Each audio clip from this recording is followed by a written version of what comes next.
Assalamualaikum warahmatullahi wabarakatuh. Waalaikumsalam warahmatullahi wabarakatuh. Alhamdulillah wassalatu wassalamu ala sayyidina Rasulillah sayyidina wa maulana Muhammad ibn Abdullah wa ala alihi wa sahbihi wa mawalah. La haula wa la quwwata illa billah, amma ba'du. Bapak-bapak, ibu-ibu, saudara-saudara kaum muslimin rahimakumullah. Rumah tangga bahagia menurut agama kita. Sebagaimana yang sama kita maklum bahwa manusia hidup memerlukan idola, memerlukan figur-figur yang akan dijadikan contoh di dalam kehidupannya. Sifat ini dinamakan hubbut taklid atau kecenderungan untuk meniru, dan nampak lebih menonjol pada kehidupan anak-anak remaja atau para pemuda. Siapa yang menjadi idolanya, siapa yang menjadi sentral figur dalam kehidupannya, itulah yang akan dijadikannya sebagai contoh. Kalau idolanya adalah Mick Jagger misalnya, maka tentu yang akan dicontohnya adalah Mick Jagger. Mulai gaya rambutnya, gaya pakaiannya, sampai kepada gaya jalan dan hidupnya. Soal pantas atau tidak pantas urusan nomor 16. Yang penting nyontoh dulu. Inilah kecenderungan daripada manusia. Bagi kita umat Islam, contoh ideal, figur sentral yang sepatutnya jadi idola tidak lain adalah junjungan kita Nabi besar Muhammad sallallahu alaihi wasallam. Beliau menjadi contoh dan panutan oleh karena kepribadiannya yang kompleks. Sejak dari seorang pemimpin negara yang adil sampai kepada seorang jenderal yang gagah berani di medan perang, sampai kepada seorang diplomat yang ulung, pedagang yang jujur, suami yang bertanggung jawab, ayah yang penuh kasih sayang dengan anak-anaknya, dan di dalam keseluruhannya beliau merupakan uswatun hasanah. Termasuk dalam membina rumah tangga bahagia, contoh kita tidak lain adalah rumah tangga beliau. Bagaimana sih rumah tangga Nabi kita itu? Beliau berkata dalam dua kalimat yang singkat tapi punya pengertian yang sangat luas dan dalam tentang rumah tangganya. Beliau mengatakan, baiti jannati, rumah tanggaku adalah sorga bagiku. Satu cerminan yang merupakan refleksi dari keadaan yang membawa kebahagiaan.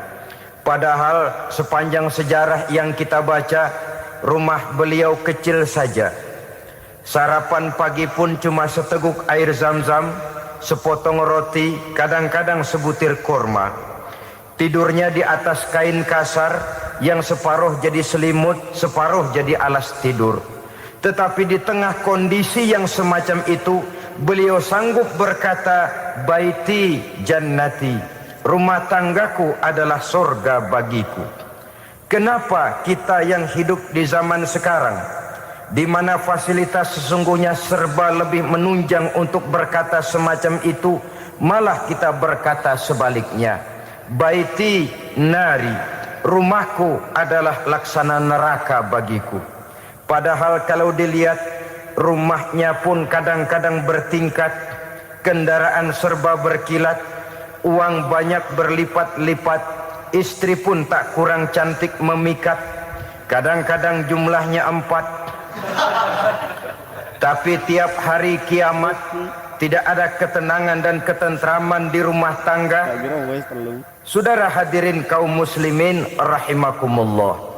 Mengapa Rasul sampai mengatakan baiti jannati, rumahku adalah laksana surga bagiku?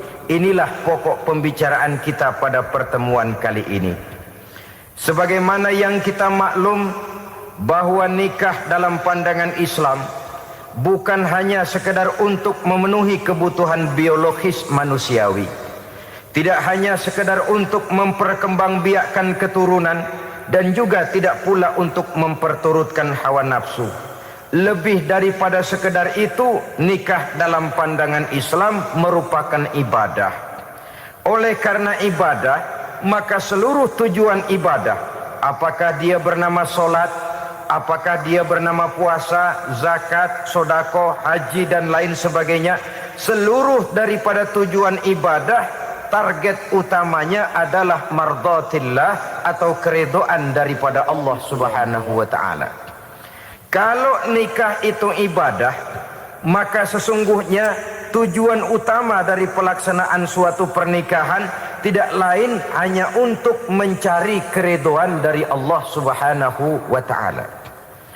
Bukankah kalau kita tanya tiap orang yang melakukan nikah, kenapa sih kamu nikah dengan dia? Jawabannya bisa macam-macam. Yang umum, karena saya cinta dia. Ada yang berkata, karena saya ingin mendapat ketenangan hidup. Ada yang bilang, karena saya ingin hidup teratur. Ada yang mengakui, karena saya ingin dapat keturunan dan lain sebagainya. Tetapi sesungguhnya menurut ajaran agama, kalau nikah merupakan ibadah, jawaban intinya ialah saya melakukan nikah untuk mencari keridhaan dari Allah Subhanahu wa taala. Ini konsekuensinya kalau nikah merupakan bagian daripada ibadah.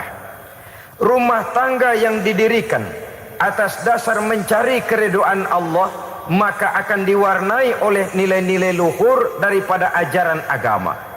Tanpa harta orang memang sulit untuk bahagia, tapi harta bukan jaminan orang lalu akan bahagia. Harta pada suatu saat akan berakhir, kecantikan akan berkurang, pangkat dan jabatan akan sampai kepada batasnya. Tetapi agama, keyakinan, nilai-nilai iman, itulah pegangan kita yang kekal dan abadi. Sebab itu dalam surah Ar-Rum ayat ke-21 Allah Subhanahu wa taala menjelaskan, "Wa min ayatihi an khalaqalakum min anfusikum azwajan litaskunu ilaiha wa ja'ala bainakum mawaddatan wa rahmah." Dan di antara tanda-tanda kebesaran Allah, dijadikannya bagimu istri-istrimu dari diri kamu sendiri, litaskunu ilaiha, agar kamu bisa hidup tenang bersamanya, wa ja'ala bainakum mawaddata wa rahmah, dan dijadikannya di antara kamu rasa cinta dan kasih sayang. Umumnya pernikahan terjadi karena mawaddatan wa rahmah ini, cinta dan kasih sayang. Atas dua dasar itulah rumah tangga didirikan orang. Atas dasar itulah seorang laki-laki dan seorang perempuan memadu janji untuk membagi suka dan duka dalam hidup ini secara bersama-sama. Namun kalau kita renungi ayat ini, Allah tidak hanya menjadikan cinta, tapi Allah juga menjadikan kasih sayang. Apa bedanya cinta dan kasih sayang? Apa bedanya mawaddatan warahmah ini? Saudara, mawaddah yang artinya cinta, itu sasarannya biasanya adalah jasmani, kecenderungan biologis. Itu akan berakhir. Orang yang mendirikan rumah tangga cuma karena kecenderungan biologis, cuma karena rasa cinta semata-mata, cinta biasanya terkait kepada keindahan. Betul apa benar? Biasanya orang mudah jatuh cinta kepada sesuatu yang punya nilai keindahan. Makanya anak muda jarang yang jatuh cinta sama nenek-nenek. Cinta selalu memandang segi keindahannya. Ini yang namanya mawaddah. Allah tidak mengingkari itu, silakan. Bahwa manusia secara naluri senang kepada serba keindahan, wajar-wajar saja. Tetapi tidak cuma mawaddah, Allah juga menciptakan rahmah, kasih sayang. Mawaddah mungkin ada akhirnya, tapi rahmah tidak akan pernah ada akhirnya. Kalau mawaddah adalah berkecenderungan kepada biologis, jasmaniah, maka rahmah kecenderungan kepada nilai-nilai rohani, kepribadian, kejiwaan, dan lain sebagainya. Dikala pernikahan di bawah umur 40 tahun, mungkin masih banyak mawaddahnya, rasa cintanya. Tapi 40 bahkan 50 tahun ke atas, rasanya orang berumah tangga kalau sudah 50 tahun ke atas itu lebih banyak kasih sayangnya ketimbang cinta-cintaannya. Kalau satu rumah tangga hanya didirikan atas dasar mawaddah saja, atas dasar cinta saja, padahal cinta itu terpaut kepada hal-hal keindahan, keindahan satu saat akan menurun.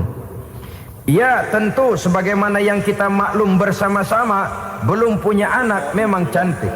Sudah punya anak, kecantikan mulai menurun. Punya anak 2, kulit mulai mengkerut. Punya anak 3, onderdil mulai dol. Punya anak 4, apalagi tidak pandai merawat diri, persis dompet tanggung bulan. Kalau rumah tangga didasarkan kepada rupa yang cantik saja, cinta akan bisa berpindah, paling tidak akan berkurang nilainya. Sebab itu Allah tidak hanya menyediakan mawaddah, warahmah, dijadikannya di hatimu itu tidak cuma sekedar cinta, tapi juga kasih sayang. Nah, kasih sayang inilah apabila berakar dan berurat dari nilai-nilai keagamaan yang akan menopang jalinan rumah tangga bahagia, mengukuhkan usaha untuk mencapai mardotillah atau keridhaan daripada Allah Subhanahu wa ta'ala. Dengan demikian berumah tangga bukan tujuan. Ini kalau kita lihat dari segi agama, berumah tangga cuma alat untuk mencapai mardotillah, keridhaan daripada Allah. Seorang suami yang pergi pagi pulang sore peras keringat banting tulang mencari nafkah untuk menghidupi keluarganya, kalau niatnya untuk mardotillah maka pergi usahanya adalah ibadah. Sementara si suami pergi berusaha, istri di rumah mendoakan suaminya, itu juga merupakan bagian daripada ibadah. Marilah kita biasakan membina satu rumah tangga untuk mencapai keridhaan daripada Allah Subhanahu wa ta'ala. Ini motif dasarnya. Karena itu Rasul Anas bin Malik pernah bercerita, bertahun-tahun saya membantu di rumah tangga Rasul. Selama tahun-tahun yang panjang saya membantu di rumah tangga beliau itu, kata Anas bin Malik, belum pernah kok saya mendengar kata-kata kasar, keras, membentak-bentak. Belum pernah saya melihat ada piring terbang, sandal melayang, ada penggorengan nitir di atas. Belum pernah, padahal tahun-tahun yang panjang sudah saya lalui. Itu rumah tangga Rasul. Istrinya lebih dari 1, tapi tenang, ayem, adem. Walaupun gosip selalu ada. Ini loh ya, namanya hidup berumah tangga. Jangankan rumah tangga kita manusia biasa, rumah tangga Rasul pun tidak luput dari gosip yang kita kenal dengan hadisul ifki itu. Itu sampai tercatat dalam sejarah. Tetapi yang jelas dengan istri yang lebih dari 1, rumah tangganya tenang, tentram, adem. Kita di rumah tangga istri 1, seminggu 7 hari, berantemnya 6 hari. Cuma 1 hari gencatan senjata. Saudara hadirin yang saya muliakan, kalau tujuan rumah tangga adalah mardotillah, apa ciri dari suami istri yang menegakkan rumah tangga untuk mencapai ridho Allah itu? Pertama, sepasang suami istri yang membina rumah tangga semata-mata untuk mencapai keridhaan Allah, cirinya yang pertama, bersyukur apabila beroleh nikmat. Ini ciri yang pertama. Bersyukur kepada Allah, kepada sesama berterima kasih. Suami berterima kasih kepada istri, bertahun-tahun didampingi hidupnya, dicucinya pakaiannya, dimasaknya makanannya. Tidak istri mengeluh walau hidup lebih banyak kurangnya daripada cukupnya. Suami pandai berterima kasih kepada istrinya. Sementara istri pun bisa berterima kasih kepada suaminya. Bertahun-tahun suami peras keringat, banting tulang mencari nafkah. menjadi palang dada terdepan apabila ada masalah-masalah yang besar. Kedua-duanya lalu punya timbangan. Nah inilah ya, saya pesan kepada suami, kepada para suami, kepada para istri, supaya di rumah ada timbangan. Perlunya apa? Kalau pada satu saat istri kita salah, suami cepat-cepat ambil timbangan, lalu ditimbang mana yang lebih berat, salahnya atau dosanya, benarnya atau kesalahannya. Ini istri saya jasanya begini, lalu jasanya begini, salahnya ini. Mana yang lebih besar, jasanya atau salahnya? Dengan adanya timbangan, maka keputusan akan objektif. Tapi kalau timbangannya emosi, salah sedikit saja sudah main bentak, main usir, akhirnya keputusan akan mendatangkan kerugian. Sebaliknya, kalau suami yang salah, istri ambil timbangan, ditimbang mana lebih besar, jasanya atau salahnya. Jangan sampai nanti terjadi pepatah, panas setahun habis dihapus oleh hujan satu hari. Jasa istri yang puluhan tahun hapus oleh kesalahannya yang sedikit, atau jasa suami yang bertahun-tahun hapus oleh kesalahannya yang sebenarnya tidak seberapa. Akibat apa itu terjadi? Karena tidak adanya timbangan. Dari rasa bersyukur dan dari rasa berterima kasih ini, saudara-saudara, akan timbullah sifat saling menghargai. Suami menghargai istri, istri pun menghargai suami. Istiqomah, dikasih uang 5.000 senyum, dikasih uang 500 senyum. Itu namanya istri yang pandai bersyukur. Kalau tidak, 5.000 nyengir, 500 manyun. Tahu manyun? Kayak bemok nyari setoran, monyong saja. Ada sikap istiqomah di dalam membina kehidupan berumah tangga ini. Lalu mengerti posisi suami, ini termasuk tanda berterima kasih. Suami saya itu kerjanya apa, golongannya apa, gajinya sebulan berapa. Atas dasar itu lalu istri menjadi istri yang tahu diri. Walaupun suami harus menyenangkan istri, istri pun hendaknya nimbang, tahu batas kemampuan suami. Kemauan mungkin tidak terbatas, tapi kemampuan sangat terbatas. Kalau suami pegawai kecil, ya mintalah yang kecil-kecil. Kalau suami pegawai rendah, mintalah yang sesuai dengan kemampuannya. Jangan suami gajinya cuma 50.000 sebulan, istri menuntut minta dibeliin gelang yang kayak pelek beca. Tentu sudah overacting namanya. Saudara hadirin yang saya muliakan, kunci awalnya bersyukur kepada Allah. Kalau sudah bisa berterima kasih kepada manusia, hati ini akan mudah bersyukur kepada Allah. Rumah tangga yang pandai bersyukur, berapapun kecilnya nikmat, bukan kecilnya yang dia lihat, tapi karunia Allah yang dinilai. Sehingga dari rasa berterima kasih kepada manusia akan timbullah rasa syukur kehadirat Allah Subhanahu wa ta'ala. Itu yang sering diistilahkan orang, kalau dia punya mobil, dia berkata alhamdulillah kita punya mobil, tetangga kita cuman punya motor. Kalau dia punya motor, syukur kita punya motor, tetangga kita cuman punya sepeda, kemana-mana kekejek melulu. Kalau dia punya sepeda, alhamdulillah punya sepeda, tetangga kita sebelah nggak punya apa-apa, kemana jalan kaki saja. Kalau dia jalan kaki, alhamdulillah kita masih bisa jalan. Tetangga kita sebelah lumpuh bertahun-tahun nggak kemana-mana. Kalau dia lumpuh, alhamdulillah kita masih hidup. Tetangga kita kemarin mati nggak balik lagi.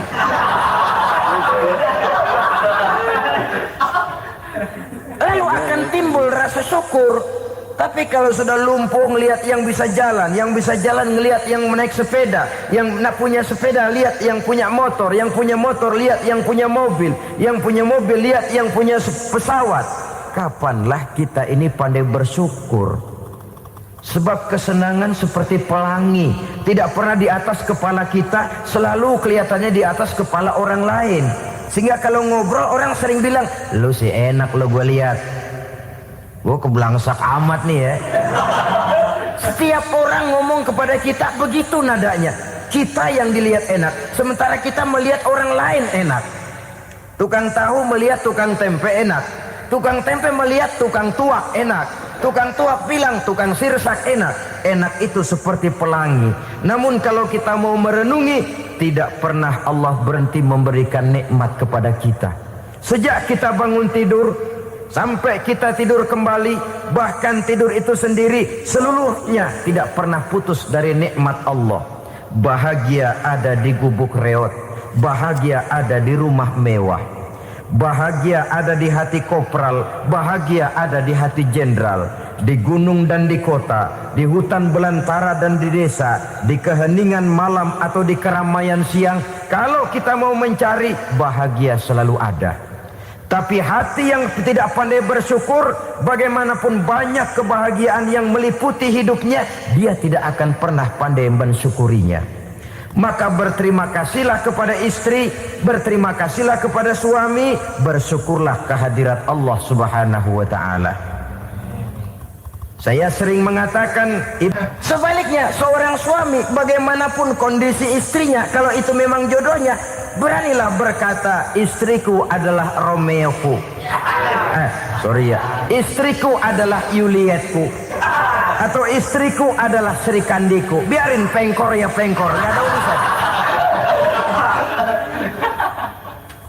Mensyukuri. Kalau tidak mensyukuri, yang timbul lalu sesalan. Kalau sudah sesalan, mudah umpat mengumpat, caci mencaci dalam rumah tangga, lalu terjadilah kegaduhan. Ketenangan sulit kalau sudah tidak ada unsur saling menghargai itu. Lebih celaka lagi kalau sudah mengarah kepada penyesalan. Kata istrinya, bang gue nyesel kawin sama lu. Suami digituin mungkin gede kepalanya. Kalau lu nyesel apalagi gua, makin nyesel. Iya, coba pikir bertahun-tahun kita berumah tangga, memangnya abang bisa beliin apa sama saya? Itu juga gerobok kalau nggak ngeridit bang. Kalau nggak ngeridit, memangnya kamu bayar kreditan pakai daun pisang? Saudara hadirin yang saya hormati, ini saya tekankan kepada ibu-ibu karena penyakit perempuan umumnya. Pernah Rasul itu pulang Isra Mi'raj cerita, saya pulang Isra Mi'raj diperlihatkan neraka. Neraka ya Rasul? Lalu bagaimana? Saya lihat kok isinya kebanyakan perempuan. Perempuan. Laki juga tidak sedikit. Cuma kebanyakan kok perempuan. Apa perempuan tidak sholat ya Rasul? Sholat. Tidak puasa? Puasa. Tidak ngaji? Rajinan dia sama suaminya. Tapi kenapa lebih banyak di sana? Rasul berkata, hunna yakfurnal asir. Penyakit umum dari perempuan tidak pandai berterima kasih kepada suaminya. Ini rupanya penyakit umum dari tahun atu. Saudara hadirin yang saya muliakan, jadi rumah tangga yang didirikan atas dasar mencapai ridho Allah, maka kelihatan dari pasangan suami istri menjadi orang yang pandai bersyukur terhadap nikmat. Bukankah dalam surah Ibrahim ayat 7 Allah berjanji, la in syakartum la azidannakum wa la in kafartum inna azabi lasyadid. Kalau kamu pandai bersyukur, aku tambah nikmatku. Kalau kamu ingkar, tidak mau bersyukur, azabku itu hebat dan pedih. Rumah tangga yang suami istrinya tidak bersyukur disiksa oleh perasaannya sendiri. Tetangganya dapat nikmat, dia yang meriang. Tetangganya dapat kesenangan, dia yang sakit hati. Dia tidak melihat nikmat yang diberikan kepadanya. Nikmat yang orang lain punya aja yang diincar. Nikmat orang lain aja dihitung-hitung. Tangga kita, saya baru habis beli yang sebelah belilir habis beli kukusan. Cuma sekedar kukusan saja. Orang lain beli apa-apa jadi bahan diskusi di rumahnya. Orang lain saja yang diusut. Timbul dendam kesumatnya, timbul hasutnya. Dia tidak bersyukur dengan nikmat yang ada dalam rumah tangganya. isi rumah tangga semacam itu disiksa oleh perasaan hasutnya sendiri. Jauh dari kebahagiaan, kering hatinya, miskin jiwanya, merana batinnya. Kalau sudah ke sana, jauhlah rumah tangga dari pantulan sinar kebahagiaan. Saudara-saudara, kita lihat rumah tangga Rasul. Dari rumah yang kecil, dari tempat tidur yang sarapnya kain kasar, separuh jadi selimut lagi, keluar ucapan baiti jannati. Kenapa? Beliau orang yang pandai bersyukur kepada Allah, bisa berterima kasih kepada istri-istrinya, dan istrinya pun pandai berterima kasih kepada Rasul dan bersyukur kehadirat Allah Subhanahu wa taala. Maka nikmat lalu bertambah. Makin kita syukuri nikmat, makin tambah itu. La azidannakum, janji Allah, pasti aku tambah nikmatku kepadamu jikalau kamu pandai mensyukurinya. Tapi kalau kamu ingkar, tidak pandai bersyukur, awas, nikmat bisa berubah menjadi azab kalau kita tidak pandai-pandai mensyukurinya. Jadi cirinya yang pertama, rumah tangga bahagia itu apabila suami istri pandai bersyukur terhadap nikmat yang diberikan oleh Allah Subhanahu wa taala. Satu. Cirinya yang kedua, rumah tangga yang berdasarkan untuk mardhatillah, mencapai keridhaan Allah, sabar apabila mendapat cobaan. Namanya orang berumah tangga itu persis berlayar di lautan. Suami istri adalah dua orang yang memegang kemudi. Kalau berlayar ombak tenang, angin bertiup sepoi-sepoi basah, lalu bila malam datang bulan bersinar, bintang gemintang gemerlapan, berlayar memang nikmat. Tapi satu saat angin puting beliung bertiup, gelombang menggunung, halilintar menyambar, kemudian petir berkilat. Kalau pada saat itu suami mau ngalor, istri mau ngidul, alamat perahu patah di tengah jalan, kandas di lautan sebelum sampai ke pantai yang akan ditujunya. Oleh karenanya perlu kekompakan. Maka sejak awal seharusnya dalam akan membina rumah tangga yang bahagia, itu lebih baik bicara yang pahit-pahit saja, supaya terjadi kesamaan langkah apabila menghadapi kesulitan dan cobaan. Sabar apabila mendapat cobaan. Rumah tangga seperti kapal di lautan tadi, tidak akan sunyi dari hantaman gelombang, tidak akan sepi dari tiupan angin topan, dari kilatan petir, dari sambaran halilintar. Baik suami, baik istri harus sabar menghadapi kesulitan. Kadang kesulitan dari segi ekonomi, kadang kesulitan dari segi mengarahkan dan mendidik anak-anak, kadang kesulitan karena banyak orang yang hasut dengan kita, kadang kesulitan berbagai macam lah yang menyebabkan kesulitan. Rumah tangga yang bertujuan mencapai ridho Allah, sabar menghadapi segala macam kesulitan. Saudara-saudara kaum muslimin rahimakumullah, kesulitan adalah bagian daripada perjalanan hidup. Siapa orangnya yang tidak pernah menemukan kesulitan dalam kehidupan? Rasanya hampir tidak ada. Dan memang kesulitan bukan untuk ditakuti. Kesulitan justru untuk diatasi, dicarikan jalan keluarnya. Begitulah suami istri yang bertujuan mencari ridho Allah. Manakala suami berada dalam kesulitan, istri mencarikan jalan keluar atau berusaha memberikan jalan keluar. Sebaliknya, manakala istri dalam kesulitan, suami bisa mencarikan jalan keluarnya. Sabar dalam menghadapi segala macam kesulitan. Dalam surah Luqman ayat 17, Allah Subhanahu wa taala berfirman, "Wasbir 'ala ma asabak, inna dzalika min azmil umur." Dan bersabarlah terhadap apapun yang menimpa kamu. Bersabarlah terhadap segala kesulitan yang kamu hadapi, karena sesungguhnya yang demikian itu merupakan sebagian dari perkara-perkara yang telah ditetapkan oleh Allah Subhanahu wa taala. Saudara-saudara kaum muslimin yang berbahagia, kunci sabar sesungguhnya terletak pada keyakinan bahwa segala sesuatu berasal dari Allah dan segalanya akan kembali kepada Allah Subhanahu wa taala. Rumah tangga yang sabar di dalam menghadapi kesulitan-kesulitan biasanya akan lebih mudah mencari jalan keluar. Tapi kalau sedikit kesulitan datang, kita tertimpa oleh kepanikan, oleh kegelisahan, dan oleh ketakutan yang tidak beralasan, maka kesulitan itu bukan saja tidak dapat diatasi, malah rasanya akan menjadi semakin besar di dalam kehidupan kita. Tidak ada rumah tangga yang tidak pernah berhadapan dengan kesulitan, bagaimanapun besarnya rumah tangga itu. Itulah sebabnya kita memerlukan orang lain. Hidup berumah tangga itu seperti orang punya mata. Kalau mata kita kelilipan, kalau mata orang lain kelilipan, gampang kita tiup. Tapi kalau mata kita sendiri yang kena kelilipan, tentu kita memerlukan orang lain untuk meniupnya. Oleh karenanya, suami istri harus saling mencarikan jalan keluarnya. Walaupun kerjanya berbeda, suaminya pergi mencari nafkah, istrinya berdoa di rumah. Kalau perlu melakukan sholat duha, mendoakan agar usaha suaminya dimudahkan, dan begitu selanjutnya. Sehingga dengan adanya kebersamaan, walaupun tidak selalu bersama-sama, maka masing-masing melaksanakan tugas dengan tenang dan merasa yang satu berbuat untuk kepentingan yang lain.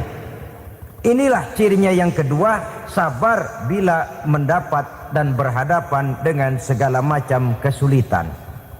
Kadang orang mendapat kesulitan itu berkeluh kesah. Bukan berkeluh kesah, tapi mencari jalan keluar dan mengambil hikmah yang ada di dalamnya apa. Karena bukan kemudahan, kesulitan yang membuat orang dewasa. Bukan kemudahan, tapi kesulitan yang membuat orang berpikir, dinamis, kreatif. Kalau seluruh jalan yang kita tempuh mudah saja, gampang saja, rasanya monoton kita ini. Kehilangan dinamika dalam perjuangan. Kesulitan yang membuat orang matang, kesulitan yang menempa kepribadian untuk lebih dewasa menghadapi bahtera kehidupan, membuat pandangan makin arif, wawasan makin luas, dan analisa semakin tajam. Sama saja dalam hidup.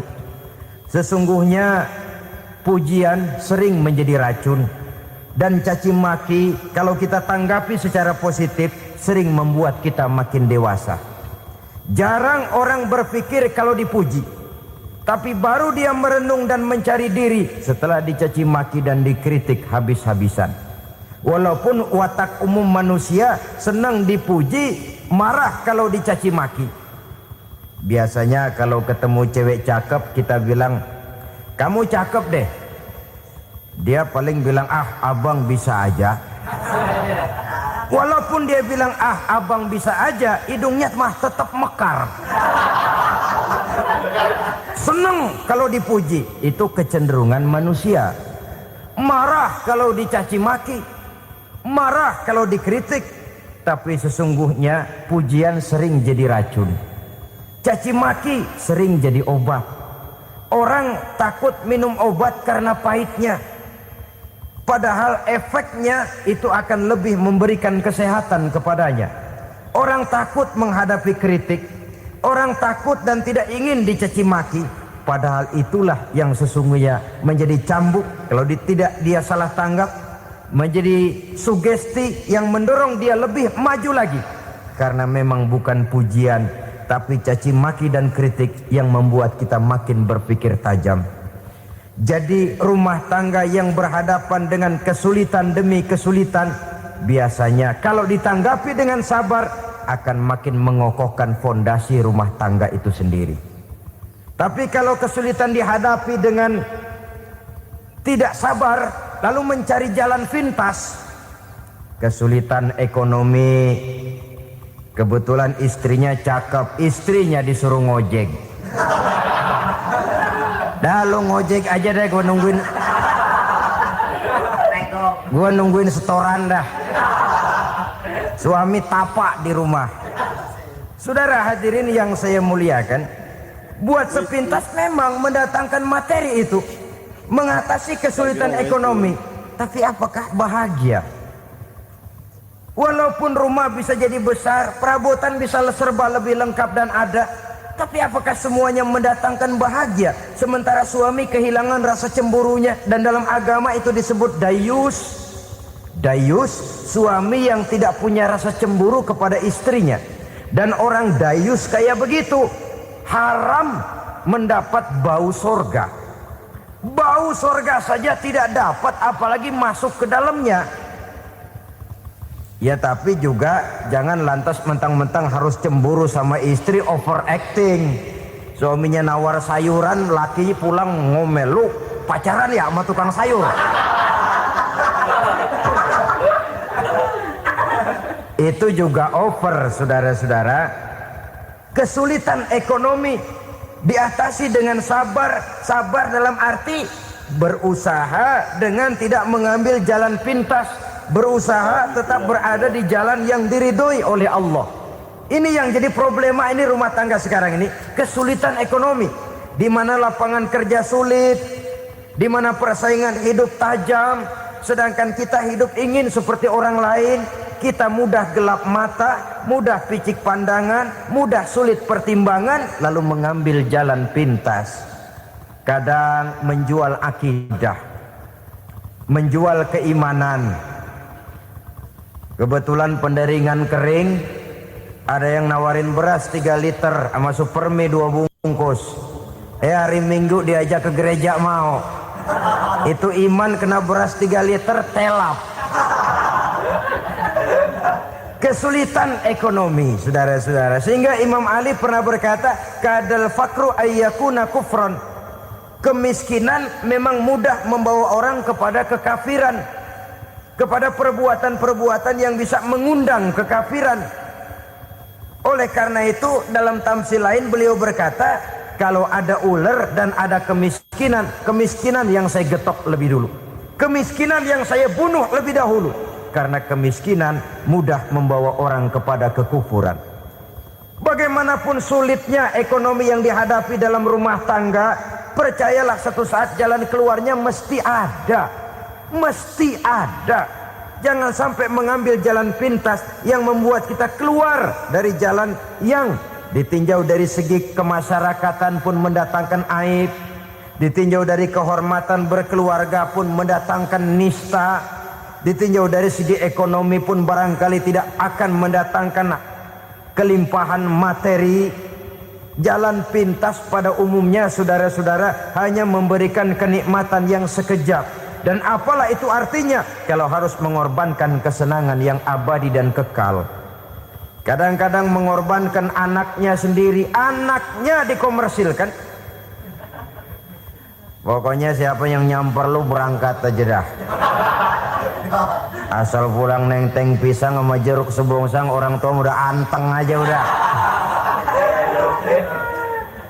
Saudara hadirin yang saya muliakan, setiap kita selalu berhadapan dengan kesulitan. Karena itu rumah tangga yang bertujuan mencapai mardhatillah, mereka sabar dalam menghadapi kesulitan. Tidak ada beras, puasa saja, puasa sunnah. Puasa sunnah, lapar tapi ada pahalanya, daripada tidak puasa lalu ngegerundel. Brengsek Tuhan, gue sembahyang melulu lapar juga. Sudah lapar tidak berpahala. Bukankah Rasulullah sendiri kalau pulang ke rumah Aisyah lalu berkata, ya Humairah, ada makanan hari ini? Ada makanan yang enggak ada bang. Alhamdulillah, kalau begitu saya puasa. Pulang dari mana-mana perut lapar, mau makan tidak ada makanan, bukan marah, bukan ngamuk, puasa. Maka boleh puasa sunnah, niatnya udah siang, jam 10, jam 11, asal dari pagi belum makan apa-apa. Niatnya jam 10, sah, dengan catatan dari pagi belum makan apa-apa. Jangan sudah sepiring setengah baru niat, itu lain. Itu ngojek namanya itu. Pengertian dalam kesulitan. Satu malam beliau pulang dari masjid agak larut. Habis ngajar banyak yang bertanya. Ketuk pintu, assalamualaikum. Assalamualaikum. 3 kali beliau memberi salam, tidak ada jawaban, tidak dibukakan pintu. Rupanya istri beliau lelah bekerja di waktu siang, tidurnya pules benar.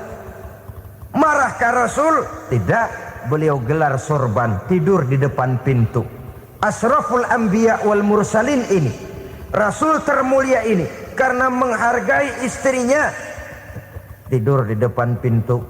Sampai Aisyah bangun sepertiga malam, terkejut buka pintu, suaminya ada di depan pintu. Beliau bangunkan. Ketika dibangunkan, Rasul lebih dulu berkata, maaf sayang, saya pulang terlambat.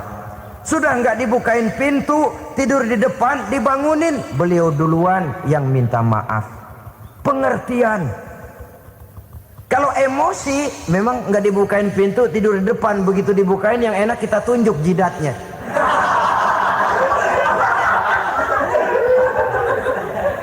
Saudara hadirin yang saya muliakan, kesulitan di dalam kehidupan merupakan bagian daripada kehidupan. Bukan untuk ditakuti, tapi untuk diatasi. Bukan untuk dihindarkan, tapi dicarikan jalan keluarnya. Hadapilah kesulitan dengan baik sangka kepada Allah, dengan lapang dada, dan dengan tetap bersabar menghadapinya. Kenapa? Karena tujuan kita mendirikan rumah tangga, mencapai ridho Allah. Kalau anak kita perjualbelikan, kalau istri kita komersilkan, kalau akidah kita jual untuk mempertahankan rumah tangga, bukankah makin jauh saja rumah tangga itu dari ridho Allah? Ini tujuan utamanya. Yang ketiga,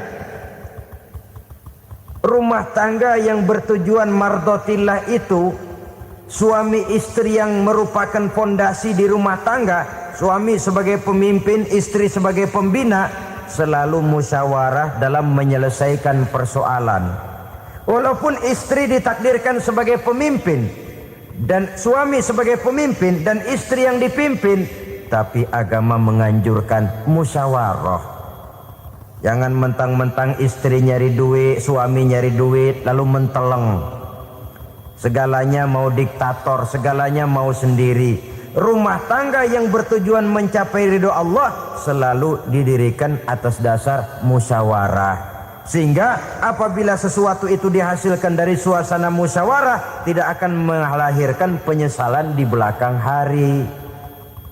Kalau tidak berjalan menurut seleranya masing-masing, belakangan timbul penyesalan, akhirnya main salah menyalahkan. Kalau sudah saling salah menyalahkan, itu artinya sudah saling mengungkit kekurangan masing-masing. Akibatnya tidak ada lagi saling menghargai. Jadi dengan demikian musyawarah di dalam menyelesaikan persoalan. Menghadapi kesulitan ekonomi, musyawarah. Menghadapi kenakalan anak, musyawarah. Akan membeli ini dan itu, sebaiknya juga musyawarah. Kalau merupakan hasil musyawarah, maka saudara-saudara hasilnya pun akan dihadapi oleh bersama. Enak rasakan bersama, tidak enak rasakan bersama. Kenapa? Tadinya musyawarahnya bersama-sama juga. Lah kalau hasil sendirian, giliran enak mungkin yang satu mau ikut, giliran tidak enak yang satu nuding, gua kata juga apa? Kan begitu akibatnya kalau tidak berdasarkan musyawarah lebih dahulu. Maka insya Allah hasil musyawarah ini setidaknya tidak akan mendatangkan sesalan di belakang hari nantinya. Saudara-saudara kaum muslimin rahimakumullah, ciri yang keempat, sepasang suami istri yang bertujuan mencapai ridho Allah dalam upaya mencapai rumah tangga bahagia itu tawakal apabila mempunyai rencana. Tawakal berserah diri kepada Allah. Bukan berserah diri dalam artian mutlak yang mengarah kepada fatalism atau predestination. Kita sering mengartikan tawakal secara salah. Belum apa-apa sudah menyerahkan diri kepada Allah. Emang semuanya terjadi menurut maunya Allah dah. Gak usah ngapa-ngapain, bagaimana Tuhan aja dah. Lapar juga nggak usah makan, kalau takdirnya kenyang pan kenyang. Ya udah lapar terus kita. Makan dulu, perkara nanti kenyang apa tidak, itu baru tawakal. Kalau sakit ke dokter, soal sembuh atau tidak, baru tawakal. Artinya usaha itu ada. Setelah suami berusaha, istri berusaha, selebihnya tawakal. Apa perlunya tawakal? Apabila berhasil tidak lupa daratan, apabila berhasil tidak lupa diri, apabila gagal tidak putus asa. Sehingga dengan demikian dari tawakal ini lahirlah pondasi yang kokoh membina rumah tangga yang bahagia dalam upaya mencapai keridhaan daripada Allah Subhanahu wa taala. Apapun yang kita laksanakan di rumah tangga, tujuan intinya tetap untuk mencapai keridhaan Allah. Beli kendaraan untuk mencapai ridho Allah, lalu dipakai ngaji, dipakai ke masjid dan sebagainya. Beli peralatan rumah tangga untuk mencapai ridho Allah. Mendidik anak untuk mencapai ridho Allah, membantu keluarga untuk mencapai ridho Allah, dan begitu selanjutnya. Tawakal apabila mempunyai rencana. Kemudian cirinya yang kelima, suami istri yang bertujuan mencapai ridho Allah selalu mempererat silaturahmi.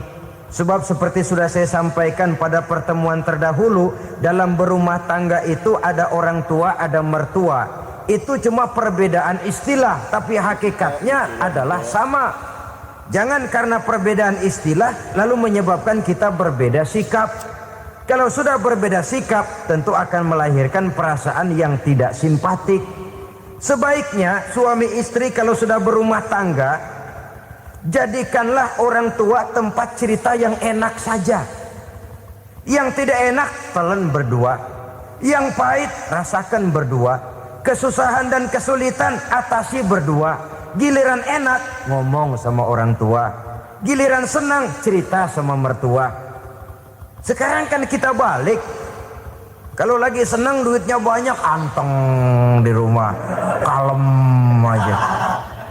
Tapi lalu waktu susah, waktu susah, cerita kepada orang tuanya, cerita kepada mertuanya. Lalu kapan kita mau menyenangkan orang tua? Sudahlah mereka susah mendidik kita di waktu kecil, membesarkan kita, melakukan segala macam pengorbanan. Demi setelah kita berumah tangga, kesulitan rumah tangga kita tumpahkan juga kepada mereka.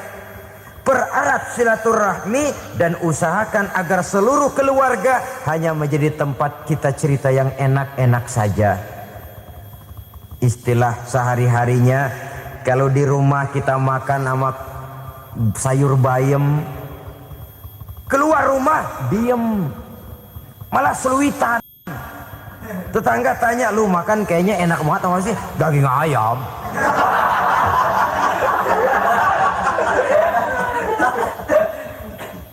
Lalu tetangga kan akan berbisik, gitu, makannya tuh orang enak bener ya rumah tangganya, tiap hari makan sama daging ayam.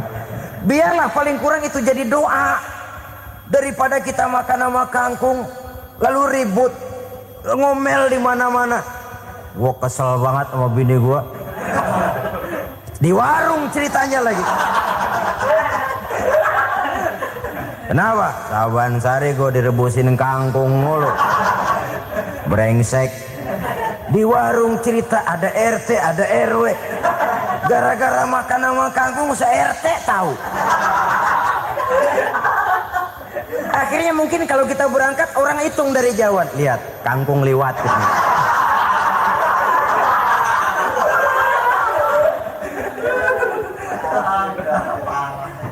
Bisa menjaga yang disebut security informasi, rahasia rumah tangga. Bahkan pernah saya berikan contoh karena ingin menghargai. Suami beliin kain batik buat istrinya. Istri tahu begitu sepintas, nih kain jelek nih. Tapi karena mau menyenangkan suaminya, dia bohong. Bagaimana bu, kain yang bapak beliin? Aduh bagus bener pak, bagus sekali itu kain. Warnanya pak emang yang model begitu tuh. Tetangga kita mana ada yang pakai kain begitu pak? Ya emang nggak ada, jelek. Menghargai. Sebab kalau waktu itu si istri jujur, yang timbul sakit hati suami. Bagaimana bu kain yang saya beliin? Goblok lo. Kain begitu dibeliin di pasar juga banyak 1.400, campur odol lagi. Sudahlah suami punya niat baik, sampai rumah digoblok-goblokin, tidak ada lagi rasa saling menghargainya. Begitu pentingnya mempererat silaturahmi ini, sampai Nabi berpesan, isnani la yanzurullahu ilaihima yaumal qiyamah qati'ur rahim wa jarus su'. Ada dua golongan manusia yang di akhirat nanti tidak akan dilihat oleh Allah, tidak akan diopeni oleh Allah, didiemin aja.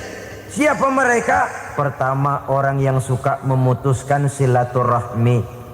Yang kedua, tetangga yang jahat dengan tetangganya. Dua golongan manusia ini, pemutus silaturahmi, kemudian juga tetangga yang jahat dengan tetangganya, ini tidak akan dipandang oleh Allah di hari akhirat nanti. Jadi pererat silaturahmi, sebab kita ini zon politikan, makhluk yang bermasyarakat, yang tidak bisa hidup sendirian. Setiap kita memerlukan orang lain.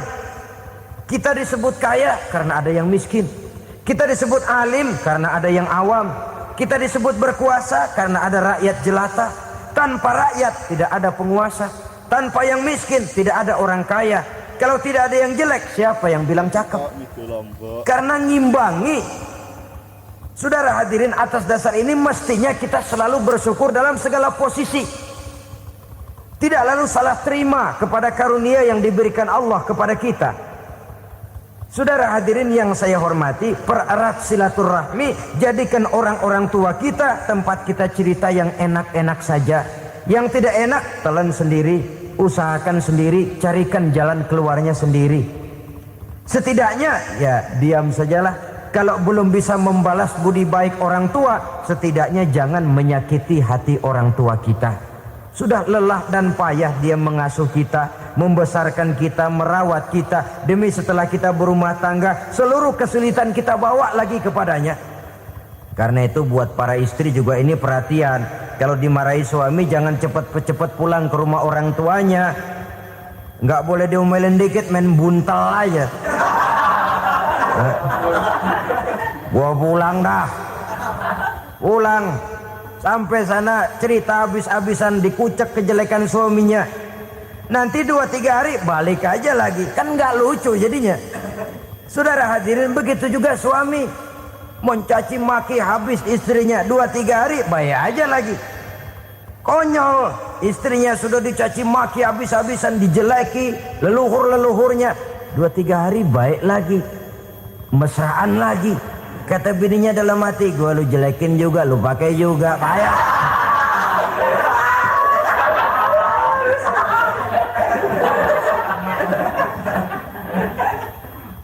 Saudara hadirin yang saya muliakan, itulah sebabnya pada awal tadi saya katakan perlunya kita mempunyai timbangan baik sebagai suami maupun sebagai istri.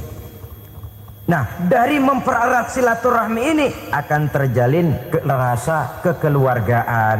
Maka tradisi arisan keluarga itu bagus sesungguhnya untuk mempererat silaturahmi. Cuma celakanya bukan silaturahmi yang jadi tujuan, arisannya itu yang jadi tujuan.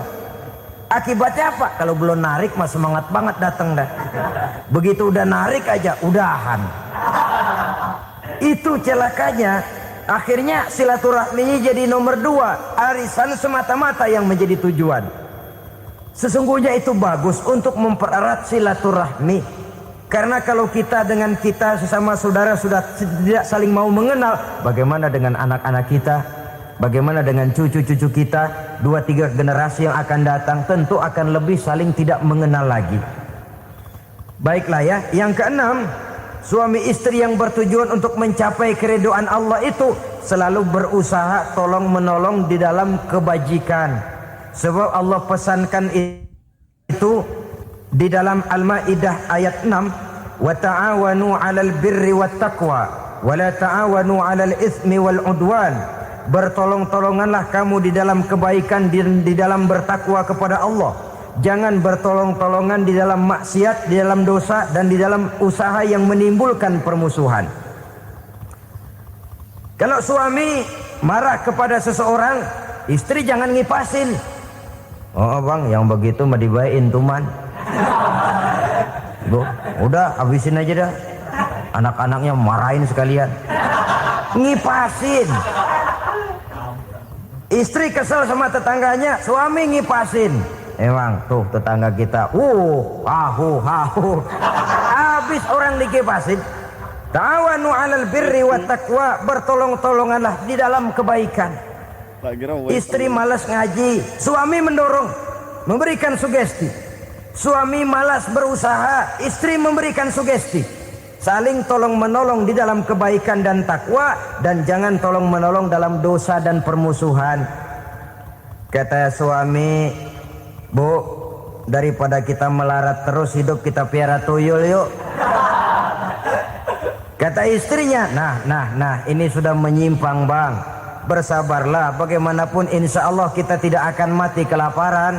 Piara tuyul itu nanti jadi pindah akidah, merusak iman, berteman dengan setan. Apalah artinya kekayaan dan kesenangan sebentar kalau harus mengorbankan kekayaan dan kesenangan yang abadi. Ini sudah alal ismi wal udwan, sesuatu yang mengandung dosa. Saudara hadirin yang saya hormati, kemudian yang keenam, berbaik sangka. Baik suami maupun istri sama-sama saling berbaik sangka. Suami melepas istri, istri melepas suami dengan hati yang ikhlas. Suami meninggalkan istri di rumah dengan jiwa yang bersih dan rasa yang aman. Ada rasa baik sangka, dan ini modal dasar. Kalau sudah dilandasi oleh buruk sangka, tentu yang lahir nanti adalah perasaan-perasaan yang tidak baik. Akibatnya sangat tidak menguntungkan. Inilah beberapa ciri dari rumah tangga yang didirikan atas dasar mardhatillah, mencapai keridhaan dari Allah. Nanti akan menyusul tujuan berikutnya, diantaranya mendapat keturunan, diantaranya lagi mendatangkan gairah untuk lebih berusaha mencari rezeki karena sudah merasa punya tanggung jawab berupa anak dan istri. Mempererat silaturahmi, itu cuma tujuan-tujuan sekundernya saja. Tujuan primernya kita melakukan suatu nikah untuk mencapai keridhaan dari Allah Subhanahu wa taala. Silakan punya istri cantik, kaya, tapi tujuan utamanya kita membina rumah tangga untuk mencapai ridho dari Allah. Karena itu dasarnya mawaddatan warahmah. Jangan cuma cinta, tapi juga kasih sayang. Cinta, kecenderungan kepada jasmani akan berakhir, tapi kasih sayang, kecenderungan kepada rohani, makin tua malah makin erat, makin tua malah makin mesra. Sehingga kadang kita menampak kakek-kakek dan nenek-nenek lagunya kayak pengantin baru. Apa cinta-cintaan? Tidak. Bagaimana kakek-kakek sama nenek-nenek harus bilang I love you? Yang masih ada itu waktu itu mawaddah, kasih dan sayang. Itu yang akan kekal, itu yang akan abadi. Tanpa materi orang sulit untuk bahagia, tapi materi semata bukan jaminan orang untuk bahagia. Nah, ciri yang terakhir dari rumah tangga yang bertujuan mencapai ridho Allah, sinar agama kelihatan di dalamnya. Baik suami maupun istri sama-sama orang yang taat melaksanakan ajaran agama. Saudara, mudah-mudahan walaupun singkat dapat menjadi sumbangan moral dalam kita mewujudkan rumah tangga yang bahagia menurut contoh yang diberikan oleh Rasulullah sallallahu alaihi wasallam. Terima kasih atas perhatian saudara. Mohon maaf atas segala kekurangan. Usikum wa nafsi bitaqwallah. Wassalamualaikum warahmatullahi wabarakatuh.